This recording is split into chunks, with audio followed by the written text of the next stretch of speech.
Okay. Hey guys, this is Anthony here, and I'm with my good friend, Minister Gregory Hammonds.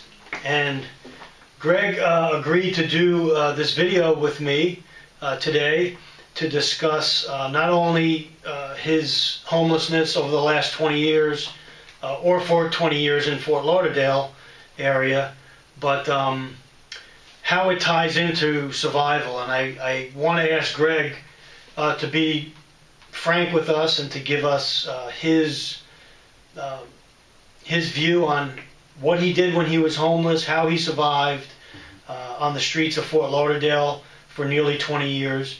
Obviously, he is not on the streets anymore.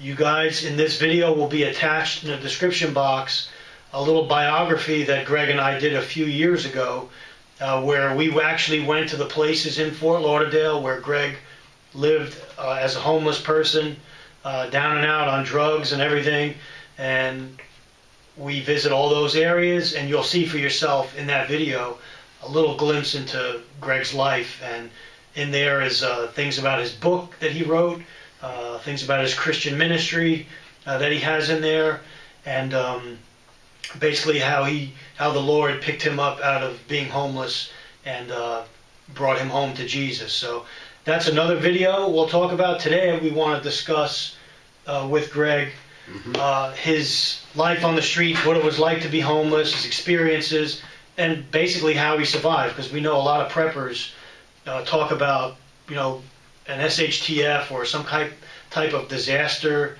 man-made or natural, and where we may be without facilities, without electric power, without water, running water, the electric grid down, whatever, and maybe be out on the streets ourselves, and maybe we could get just a glimpse of what Greg has to share with us today. Yeah.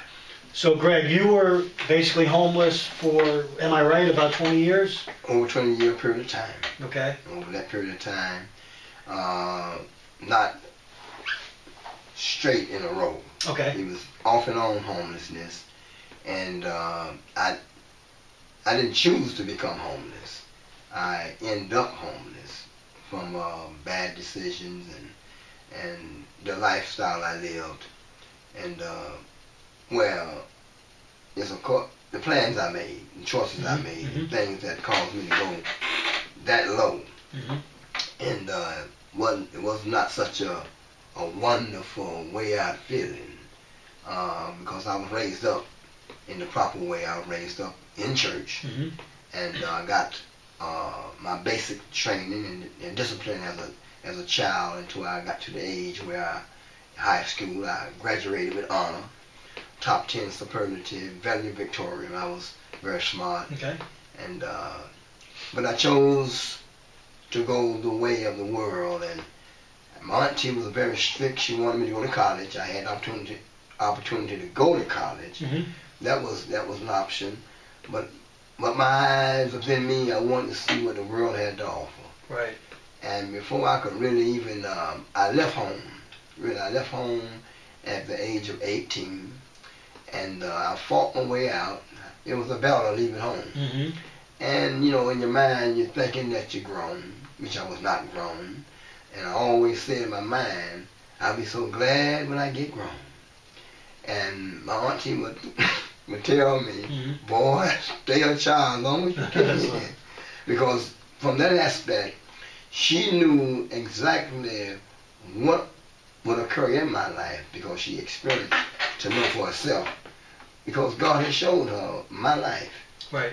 But I chose to let her went, and I went the way of the world. I ended up with a rock and roll band. They drafted me. They came and got me. A rock and roll band. I thought I knew everything about them, but I guess I don't. I was in the entertainment business. I played trumpet, which I played trumpet when I was in high school, first trumpet, and I was in the marching band. And from school, I was very talented and articulative, most articulative. And I joined that rock and roll band, and even at that time, when I left home, I didn't have nowhere to go. It started then. I took the money that I saved up from a little child. My auntie raised me good, the prodigal son. And she raised me up. I had money in the bank. And I begged my auntie for that money. I begged her, and she finally gave me my checkbook. And my saving account, that's what it was, that first Federal, it's a while back. And I took that money, and it was a lot of money for that time. And I went and bought a little Volkswagen, 1961 Volkswagen. Wow. And it was all beat up. I bought it from a friend. And but I saw something different. I had the money, so I said, well. So did you go out on the road with the Volkswagen? I went out on the road, not far from home. Right. Because it was in need for engine. Oh. I had the money. So what I did, I bought the engine, and from there I gave it a paint job. Midnight blue, it was shiny, glossy, a gloss midnight blue. I put 15-inch tires on it, rims, slot rims, chrome slot rims, a chrome muffler, and I used the updated seats. The high top seats was in the newer Volkswagen, and I put them in there, shag carpet, and that was my house for a little while. Okay. I slept in my Volkswagen. Well, you say, well, didn't you have a job?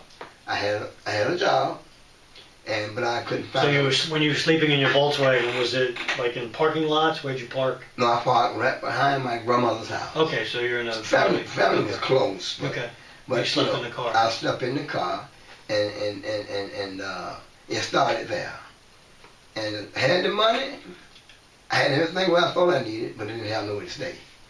But then, God is a good God. He looks out for those. I was raised up in church. And so then I did have a prayer life. I did have a prayer life. And the Lord answered my prayer. A young lady who knew my brother, my oldest brother, she, I guess people were watching me. You don't know who's watching you.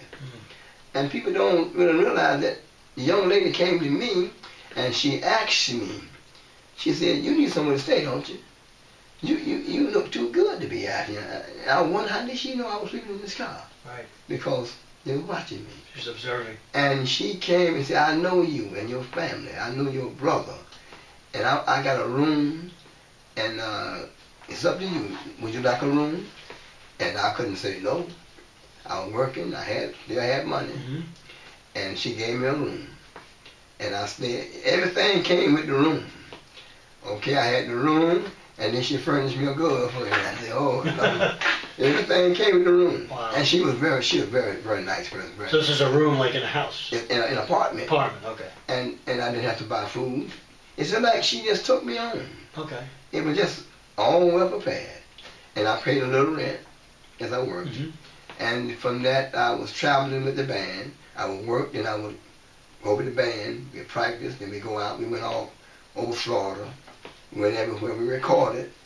And things was good for the time.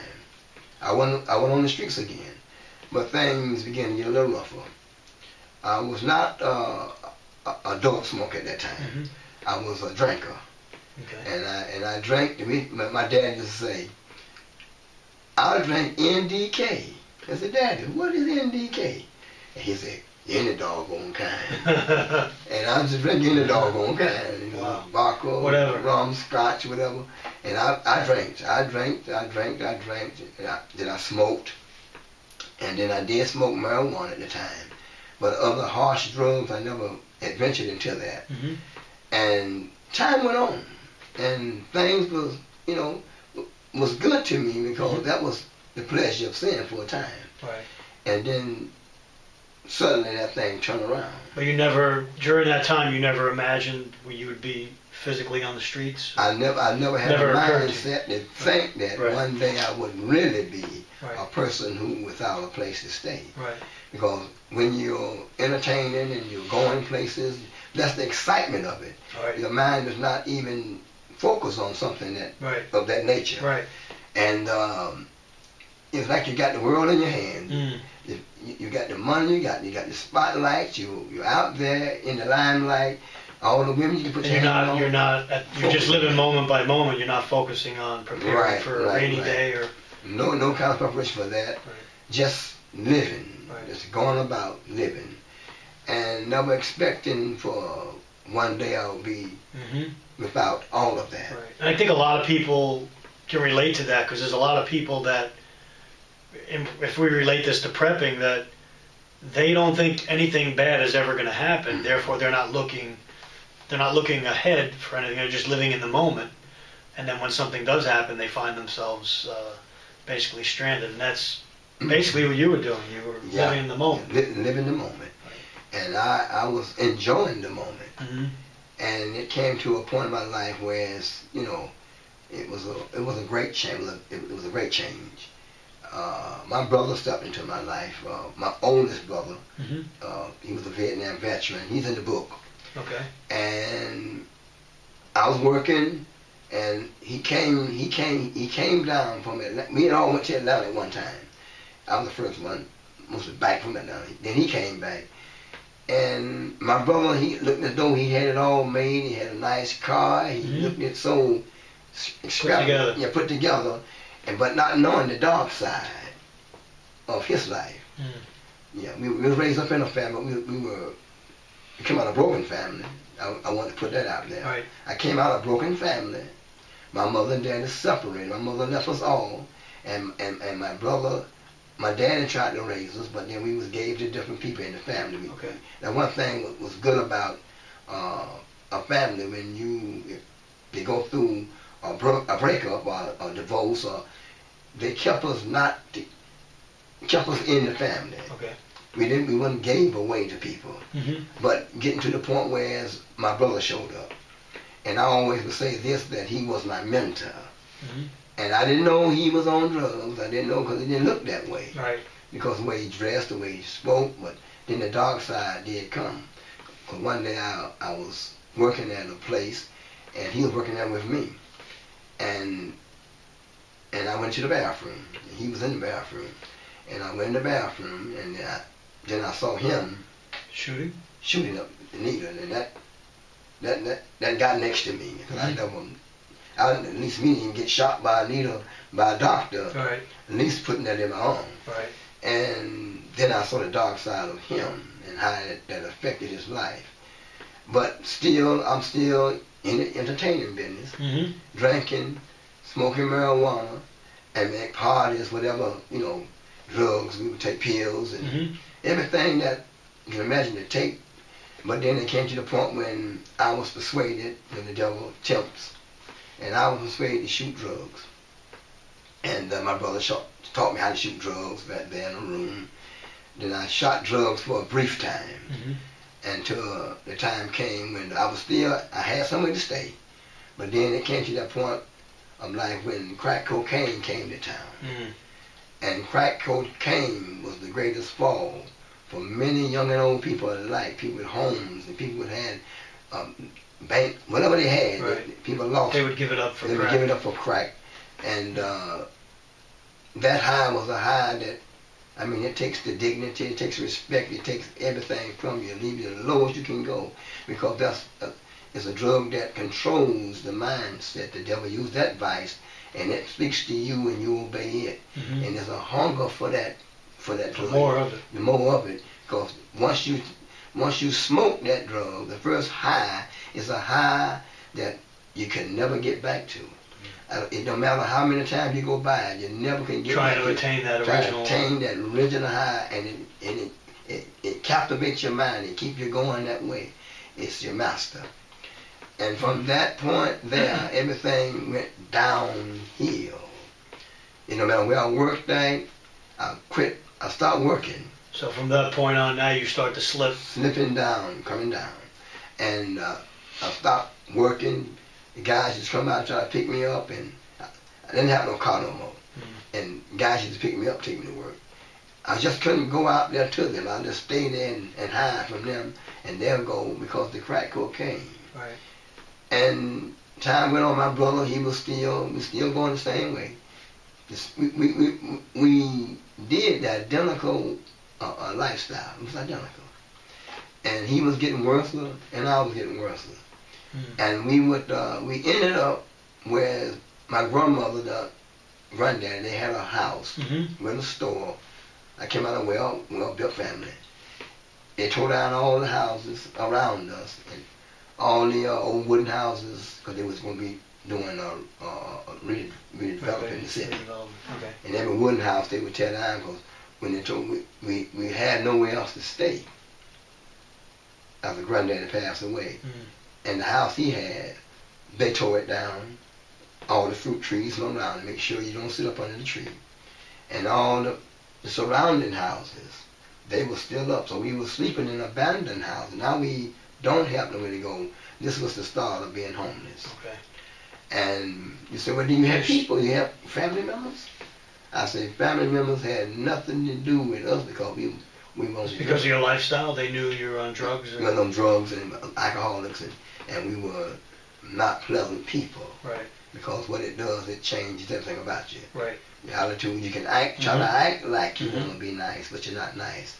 And I end up sleeping in abandoned houses. So you're sleeping in abandoned houses. How are you getting, when you're sleeping in abandoned houses, how are you using the toilet? How are you eating? How are you drinking? What are you doing as far as to survive?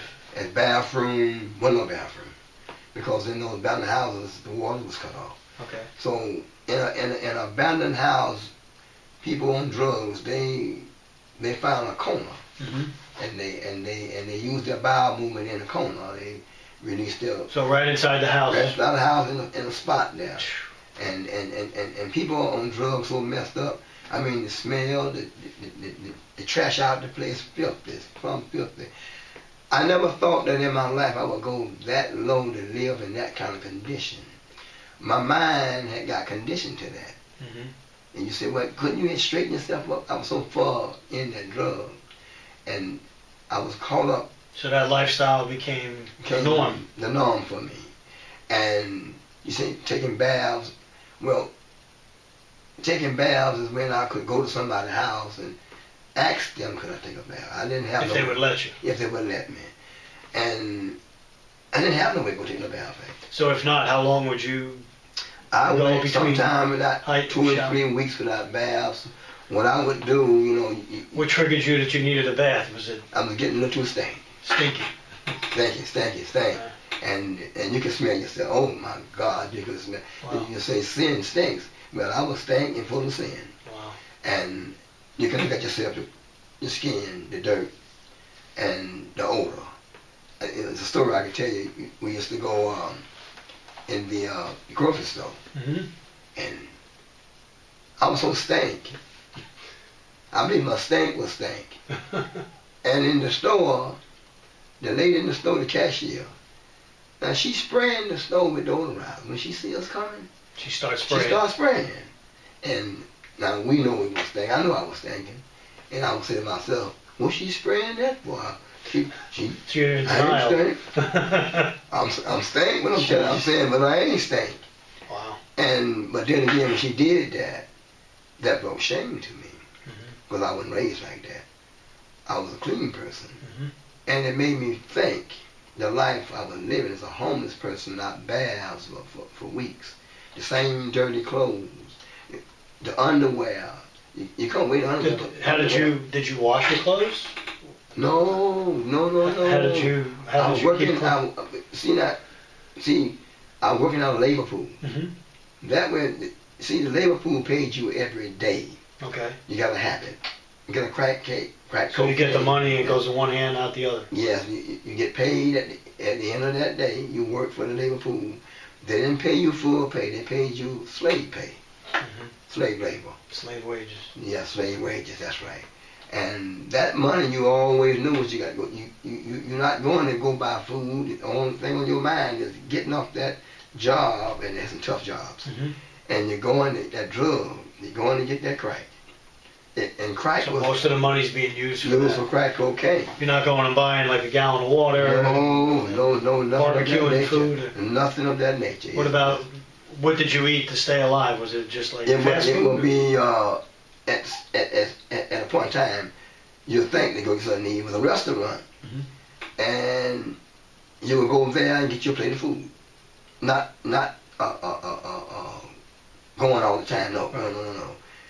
You have to make up your mind to do that. Or somebody say, man, you gotta get something to eat. The other guy on crack, they doing the same thing I'm doing. And then the folks, me or I force them, and of course you look at your money, how much you got. You want to get to the next high. And you don't want to use your money for food, whereas you're gonna lose out on the crack. Right. Because it wasn't much money no way. Right. And you buy something, you eat it quick, and then you're gonna get your crack. The money didn't last long. It went up in smoke. Right. And the higher you get, the money gone, the higher it brings you to a miserable place in your life. You trying to figure out how you gonna make more money now. Mm-hmm. So the first thought in your mind, I would go out and hustle money on the streets. I go out and beg for money. I didn't have no sign like they have these days. They stand up, say homeless need help. You just ask for. No, I'll go because I learned this when I was a little bitty boy. When I was home with my daddy, I learned as my mother left. I learned how to hustle as a youth. Mm-hmm. So I used to go to the drugstore and I hustled quarters, nickels, dimes, and pennies, and I knew how to speak and hustle money, and just hustle a whole heap of money. Did you make money doing that? I made money hustling, but then even that dried up. Mm-hmm. People know what I was up to, and then it comes to that point where you have to go steal something. And I dared to steal because I knew the Ten Commandments. Mm-hmm. I was raised up in church. So you know the right thing to do. Wrong, and I hated to do wrong. I hated doing evil. I hated to do anything. I was a filthy child, and I hated to do anything wrong to anybody. But when you're lost in sin, your mind is captivated, deceived. You're just doing what you know to do. You're in the mode. You're like in survival mode, but yeah. At the same time you're trying to feed a habit. Feed a habit. Too. That's right. The habit, the drug habit. And from there, you said something about the clothes thing. Did I change the clothes? Well, you have thrift store. You come from the labor pool. If you made enough money, you can go and get you a pair of pants, a new pair of underwear, and a shirt for $1 for this, $2 for a pair of pants. So that's how you would get. Yeah, change your clothes. Just take off the dirty clothes, go behind the tree. The homeless man gonna do what he gotta do. Right. You go behind the tree and you just take off the dirty clothes, throw them in the corner, and put on the clean clothes, and just go on about your business. Are you keeping the old clothes? No. So you're just going with the new stuff? You take off them and use them for weeks at a time, and then you do the same thing. Wow. So you're not. Were you ever at a point where you actually did laundry or had to wash your clothes? Ain't no laundry. No. Laundry came later on. Right now you're so caught up in the drug and you just going. Now you brush your teeth, and then you're so messed up in your mind. Right. Nah. Are you still at this point living in abandoned buildings, or are you on the street? Abandoned buildings. Now we're living in abandoned cars. Abandoned cars. Well, this in the city. And the thing about it, I knew a lot of people, and I would go in their yards. I slept in this lady, her work shed. She in the video we did? No, not her, not at that time. Okay. This lady, she had a beauty parlor, and she had a house, and she had a pathway between the house, beauty parlor, and she had a shed in the back of her house where she had all her old stuff. She used to store up stuff, and I didn't have nowhere to go, but she knew who I was because I used to do a yard for her. And I would go. I know how to find me a spot. If I wouldn't go and take a recliner's chair, I'd take a recliner's chair and go sleep behind her house. Because she had a big lot. Like in the alleyway? Or? No, not that. In her yard. Fenced off on the side of her house. She had 2 or 3 houses on one lot. Okay. So you're kind of like in a corner. I just get in the corner there, and I'll lay right there with the mosquitoes biting me all night. What about cover? Ain't no cover. Out in the open? And you're in the open there. Because when you're messed up in the mind, you just go to sleep. So you're going to sleep out in the middle of South Florida with mosquitoes and everything snakes else, and whatever else. Everything else is out there. Either if it starts raining, you got to find somewhere to go. The houses then will sit up on blocks. You can look up under the house. So you could go under. So I'll go up under the house. Yeah, now you're up under the house with the fleas and everything else, but it didn't matter. Right. And then she had this shed thing. Possums were around, and I met one possum. Yeah, I met one possum one night. I was laying up in her hallway, that part would divided her house from her funeral parlor. Mm-hmm. That pathway where her washing machine was, and I used to sneak in there at nighttime, 4 in the morning, and I'll crawl up in there. Me and her son, and your foot smell. You wore them shoes and, and them socks on them foot were so long, them toe jam. They call it toe jam. Foot smell so bad, and a possum loves certain smell stink. Possums like sticky stuff. And them foots were smelling. And I left up snoring, and I just woke up, and I looked, and I seen 2 big bright eyes looking in my eyes.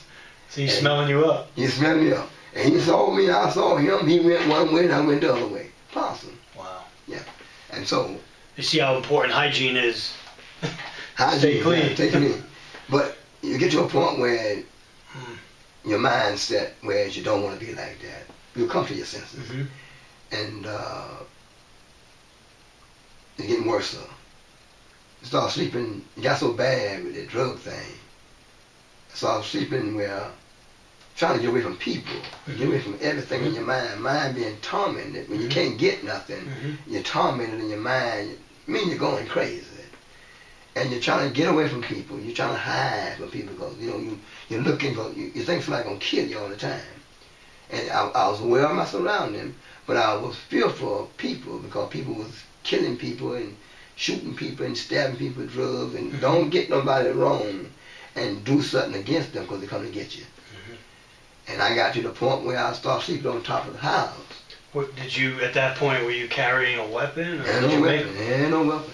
Nothing? Had nothing. Just whatever you took. Whatever I could get. You have a bag, a pack? No pack or nothing. So you're basically just the clothes on your back? Just clothes on my back. From spot to spot to spot to spot. And then, but it got to the point where everything dropped out, the bottom dropped out. And not going to the Liverpool no more.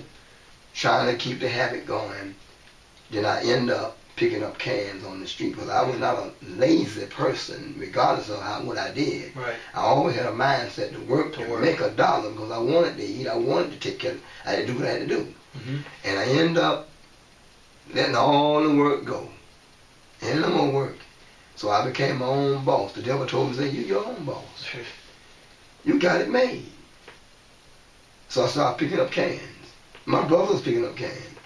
And then when you picked up the cans, you put them in a bag, a wagon? A big plastic bag, garbage bag.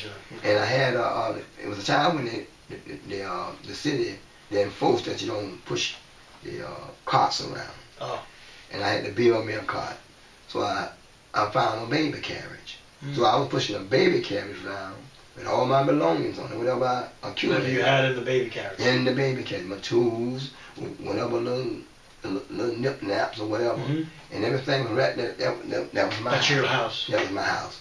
And I would pick up those cans from sunup to sundown. I get up early in the morning. You're going like into garbage cans, dumpsters? I went inside of dumpsters. I was in dumpsters, and people run me out of the dumpsters. And it was nasty. It was dirty. It was stank. And what could you expect from a day of collecting cans as far as monetary payment? Well, I had took them to cash them in. I had to go. I never did have a mindset that just to go. I said, now I got to go and pick up these cans this morning, not willingly, but I was so tired and beat and physically drained. I had to force myself, and I would go and I know just how much I need to get that drink in the morning because I had the shakes. You had to, right. To get the drink, you had the shakes, and I had to get up and go. I had to go 5 o'clock in the morning, and I know where to go at because the Haitians they like to play domino. Okay. And they love to drink Budweiser beer, and when they had no parties there, and this is like out in the park. No, it's in that around their houses. Okay. Around their houses. Around their houses, like outside. And I know the area because I was raised up around the area, and they would throw all the cans out. It was like a gold mine. Wow. When you can go find just outside, throwing the cans outside. The can right there where they play domino at, and then the dumpster full of candy.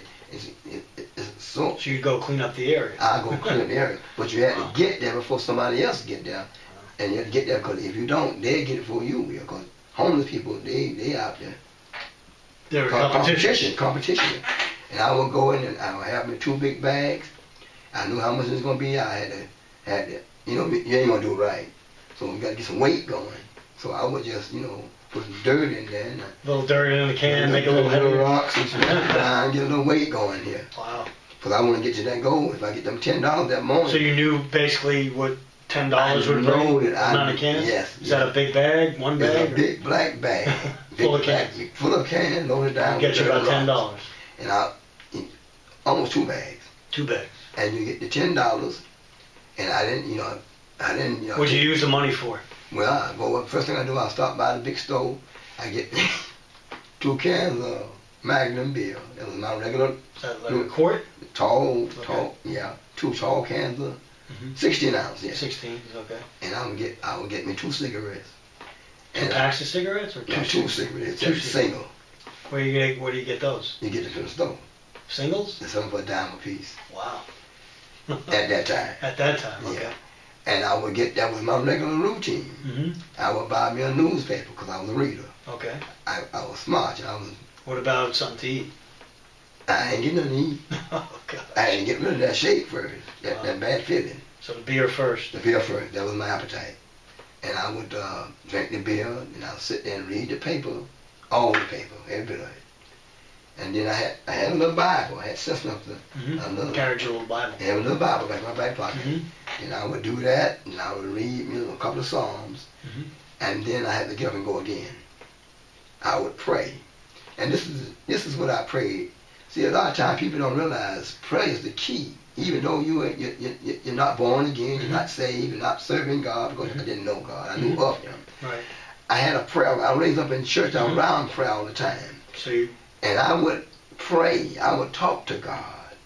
See, I was a talker. I talked to God because I believed there was a God. The condition I was in, I couldn't help that because I chose that because of my sinful nature. Right.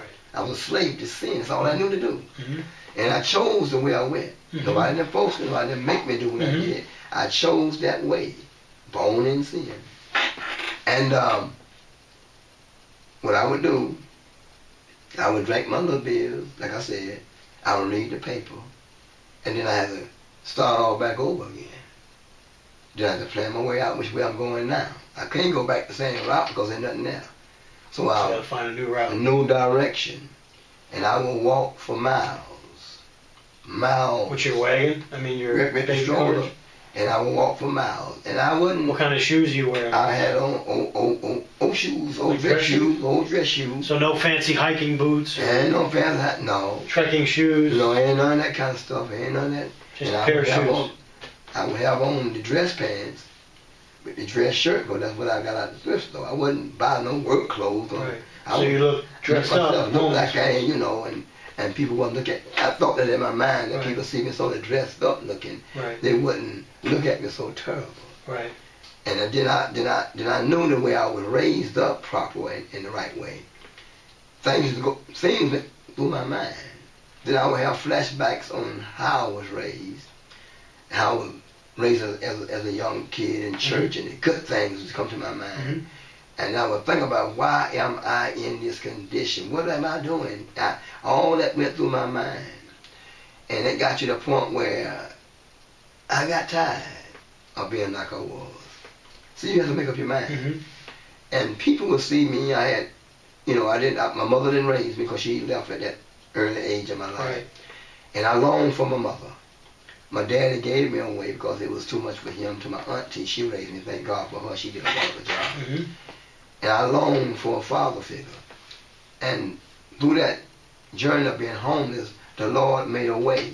He put older women, motherly figure in my life. And they nurtured me, and they began to tell me things that I need to hear. That you don't have to be like you are, because something is great about you if you just can stop doing what you're doing and get you a job and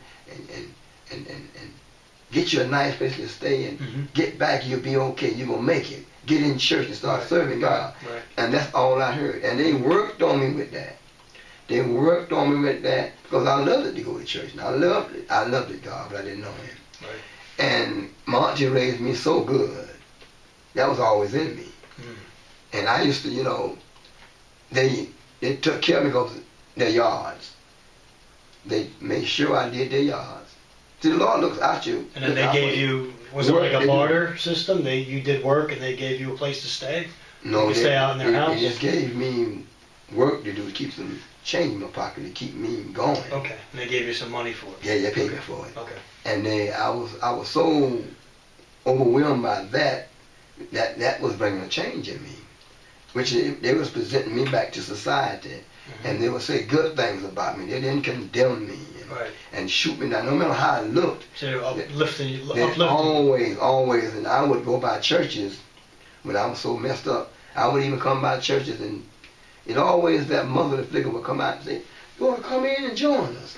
and I'm all drunk up, and you know. Right. And I didn't they're still inviting you in. Invite me in, and I wouldn't turn away from them. I'd go in there, and if I see a piano, that look will tell me, go play piano. I get on the piano and beat the piano, because I know a few chords. They wouldn't run me off. He said, no, don't run off the piano. Let him stay right there. God got work for him. See, a lot of times you don't know. I was so messed up at times, I was raised up in church. I would be so messed up out there as a homeless man. I didn't have nobody's house to go and knock on and say, can I come in? I would go and lay out on the front door of the church. I would lay out there and call on the Lord. As though he was there standing there. I would just lay there all night long and sleep right there and curl up in a fetus and lay until the sun come up. Plus I feel safe at the door of the church. Because I sensed within me I needed help. I didn't go to rehabs. And all what about homeless shelters? Homeless shelters, I didn't never go to a homeless shelter because the mothers who were watching over me, the last person she gave me a place to stay. And on that video you'll see that backyard. That's in the video. That's where I was. Is that where you had your... That's where... like your shelter, your base shelter? My base shelter right there. Was it a shed or outside? No, it was I slept in a recliner's chair. And I had a big old beach umbrella over my head to cover me from the rain or whatever. And I put a canvas over it to keep it tarp? A tarp, yes. Tarp. I had a footstool there. I was surrounded with bushes. I took care of the lady's backyard. She took care of me. And she brought me food. She worked at the church. So she would bring you something outside? She would bring me food from the church. Okay. And how were you going? How were you using the bathroom and stuff like that? Well, I would leave out of the backyard, and I would go down to the bar, Little Joe's bar, and I would use the bathroom in the bar. Okay. They let you in? No, you just walk in. Oh, you just walked in? They just open bar. And if early in the morning, if they're not open, I know where to go at use bathroom. I will go down to the longshoreman. He used to go all the way down on my walk with the cans. Down by the yeah. Where the longshoremen come in with the shipping containers. Yeah, that's right. Okay. And they got tired of us coming in there, staying on the place. So you're messing up their bathroom? And so now you got to go dig your hole somewhere. They told you that? You out there in the street. Oh, you had to. You go find you a tree and dig your hole some way so that make you go buy toilet paper. But I got to the point where I had a beard. So no shaving. No shaving, nappy head, stinking breath, teeth. And I was a homeless man for over a long period of time. But I didn't lose my mind. My mind was in tight. At nighttime, the wee hours of night, I prayed. People used to take me to church. And they wonder why I could know so much about the Bible. Because I used to study the Bible. Through all those years out there on the streets, shooting drugs, smoking drugs, drinking drugs, popping drugs, drinking liquor, whatever I could get my hands on, that lifestyle, I ended up stealing. Hated to steal. Thou shalt not steal. That was in my, I was raised up that way. I didn't know I had to steal. And when I didn't have the cans or nothing, I would go and steal the people's shells, the aluminum shells. That's how bad it got. Steal like chairs from where? From their From houses? people, yeah. Like the outdoor furniture? Yeah, the furniture, yeah. And what, sell them? Yeah, they'd break them up and take them to Oh, okay. And I was not the only one doing that. Stealing people's earnings off the windows Wow. and all kind of stuff. Sometimes I when you get to the scrapyard with stuff like that, are they ever suspicious of because you're breaking it all up? They was breaking it all up and cash it in. They was greedy anyway, so they didn't concerned about where it comes from. Okay. It wasn't like it is today. You have to have a license to do that. Okay, so today you wouldn't be able to do that. No, period. Even with the cans. What about the cans today? You have to have a car. Okay. License, you can't just walk in. ID. You just can't take stuff. Right. Because people stealing air conditioners and everything. Right. Not then, but now they take everything. Right. And so they knew me at the scrapyard. But I was always, I always was a friendly person. I always knew along with anybody. And things got worse before it got better. And I found myself stealing, doing this, doing that. And that's where I ran into myself. And I got killed 4 times as a homeless man. Beat to death, stabbed to death, choked to death. I mean, you got beat, left for dead. Left for dead. And this is by other homeless people or these drug dealers? No, these were drug dealers. People who I worked for who took me the wrong way, and somebody who just didn't like me. Right. Just for no reason. And I did some foolish things anyway. So the streets were pretty dangerous at that time. Dangerous, because you had to find you a spot, and you gotta know.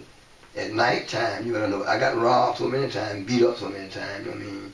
I'm working at a restaurant. So you're learning where to go, maneuver myself, or how to get through the streets. And then you learn how to be safe.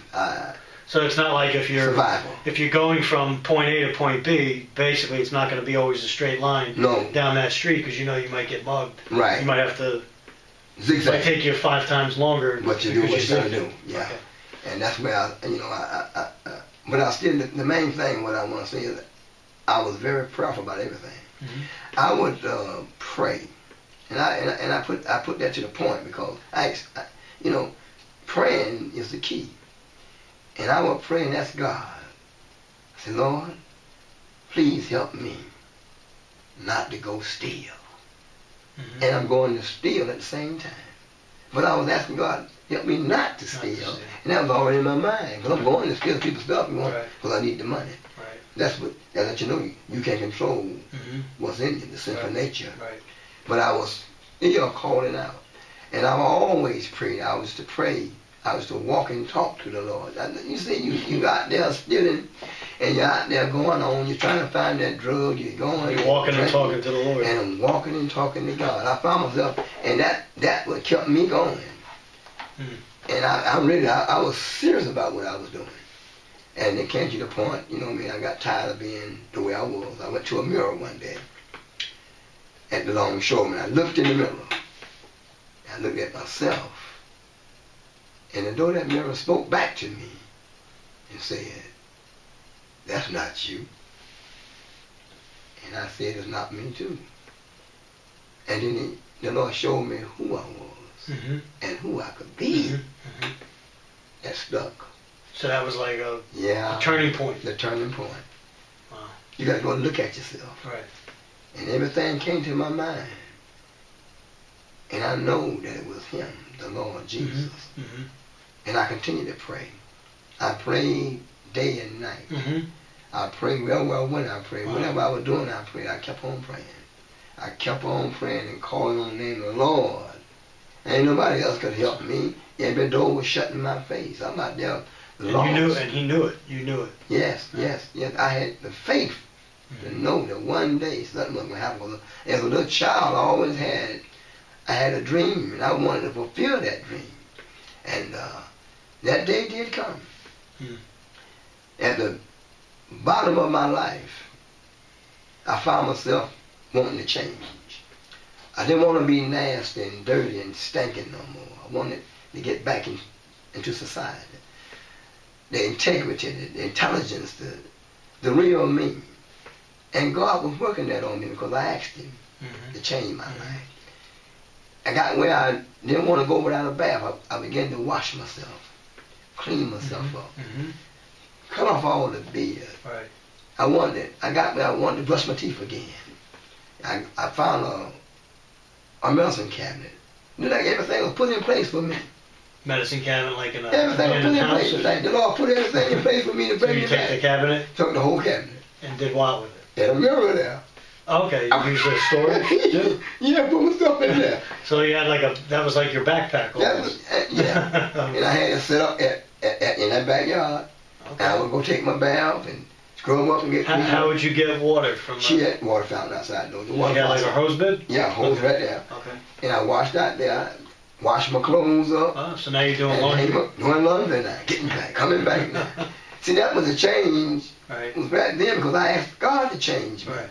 I wanted to get back. He was bringing me So back. now it's almost more like at that point, you're almost camping out. Because you're doing chores, camp chores. That's right. Yeah. Then I began I took care of her yard back there. I took care of it, and I Were you still sleeping in the shed? By the shed? No, not the shed no more. No more sheds. Okay. That was later on when I went to Miss Green's house. Okay. She was one of those motherly figures, my classmate. So where are you sleeping at this point? I'm sleeping under the chair. I'm sleeping in the lady backyard in the chair. In the chair. Under the umbrella. But everything was. I had a barbecue pit there. Had a barbecue pit. So that's how you cooked? Cooked on that barbecue pit. Would you use to light? Would you have a cigarette lighter, matches? Yeah. And then I dug a garden out. See? So you actually grew a garden? My granddaddy was a farmer. Okay. That was in me. What were you planting? I was planting black-eyed peas. I remember. Where'd you get the? Go to the store and get the black-eyed peas from the store. You planted them yourself? How long before they started growing? It didn't take long for them to grow. And they would grow, and I had black-eyed peas back then. So you pick them and then what, boil them up? I'll pick them and give them away. I just liked it to see them grow. And that was exciting to me. Right. Because my granddad loved it. He was a farmer. And I worked on his farm as a little boy. And that was in me. I was taught well. Knowledge was in you. Yeah. And so I'm living back there.